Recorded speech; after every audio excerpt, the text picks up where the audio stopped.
তুমি এখানে? আরে মাইয়া কেডা? ও আমাকে এনে কাম করে। ও কামলা খাতে। তোমার কামলা তোমাকে কি কাম? হ্যাঁ, তোমার না আপা ম্যানেজার বানাইছে? ম্যানেজারের মতো থাকবা। তুমি কিছু কইবা মালা? কইতে তো আইছিলাম, কিন্তু তুমি মনে হয় শোনার মতো অবস্থায় নাই। ও সব কথা এরকম পেঁচাও কেন? হ্যাঁ, যা কইবা কই মালা। আমি কি করলাম? আর তুমি এখানে দাঁড়ায় আছো কেন? দাঁড়াতে আমাদের কথা শুনতেছো? তাই তুমি জানো আমি কে? আমি মহাজনের মাইয়া। আমি কিন্তু চাইলে তোমার চাকরি একদম নট করে দেব। যাইতেছি। আপা, আমার যদি কোনো ভুল হয় আমার ক্ষমা করে দিয়েন। যাও। মানুষের সাথে না ভালো ব্যবহার করতে হয়, বুঝছো? কামলাগুলোকে আবার কিসের ভালো ব্যবহার করো? আচ্ছা সুলতান ভাই, তোমার লাগে একটা জিনিস আনছি।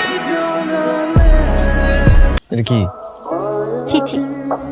কিসের সিঁড়ি? মুখে কইতে পারলে কি আর চিঠি লিখে দিতাম? তুমি ঠান্ডা মাথায় আজকে রাইতে এটা পড়বা, পড়া তারপর আমাকে জানাইও। হ্যাঁ, শুনে সুলতান ভাই, তুমি তো আমার একটা মনে কথা দিও। আমি তোমাকে ভালোবাসি সুলতান ভাই।